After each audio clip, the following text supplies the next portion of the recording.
Last week we lit the first candle, which I will light again before I light the second one, symbolizing the hope that we have that the Messiah has come, that he has made a way, and that he's coming again for us.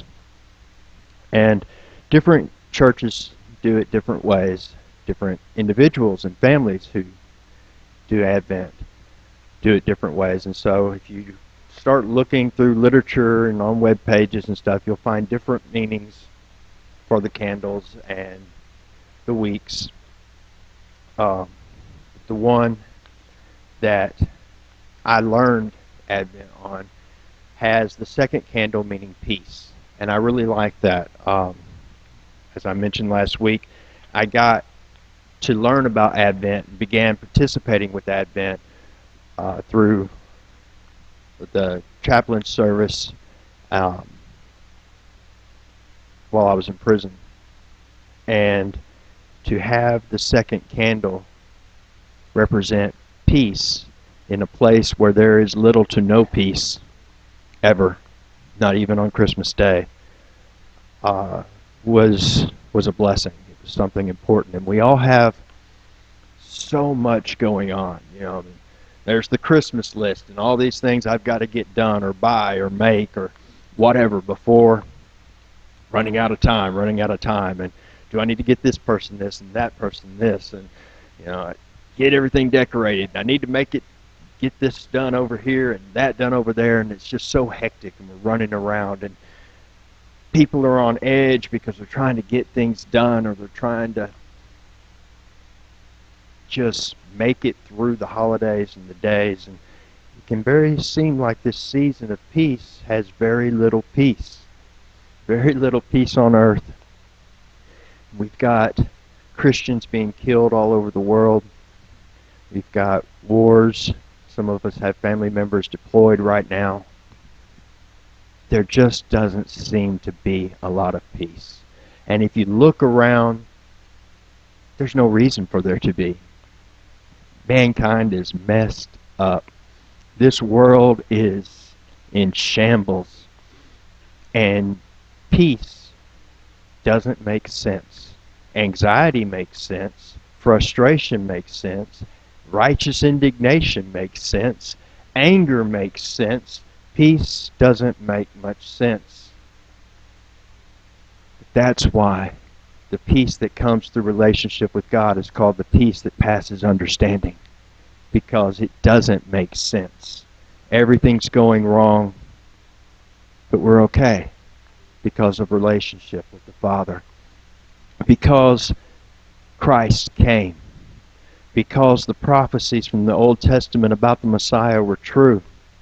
Because Mary was willing to be a servant. Because God was willing to send His Son.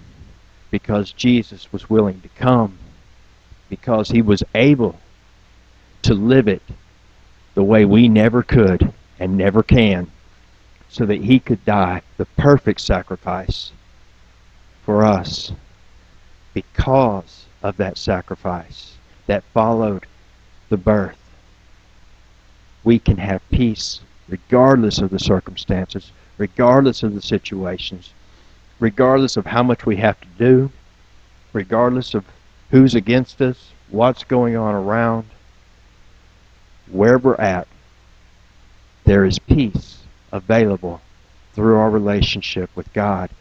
That is our greatest gift, because He wanted to have relationship with you and with me so much, so badly, that He came and put on earthly flesh, sacrificing His comfort and His ease, so that we could have peace in a world that without Him there is no peace. So this second candle represents the expectation and the hope that there is peace coming, eternal peace, and a peace that can't be changed, a peace that won't end, that can't be disturbed.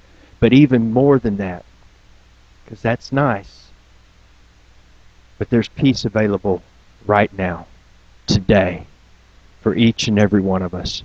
no matter what's going on. And so this next week, as we go through the second week of Advent, I encourage each and all of us to stop from time to time and focus on our relationship with the Father and the sacrifice of the Son. And we're supposed to be focusing on the birth. And the birth is important because without the birth there couldn't be a sacrifice. But the birth was just another baby born if he wasn't who he said he was and if he didn't do what he did.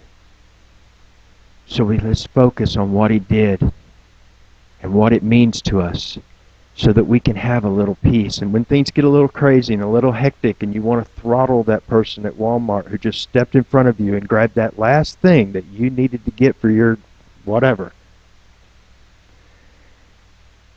not only can you access the perfect peace of the Holy Spirit that passes all understanding, but you can pass it on. You can give it to them. You can be an Advent candle of light, of hope, and of peace to the world around you, to your family, to your friends, your co-workers, your employees, your employer, whatever.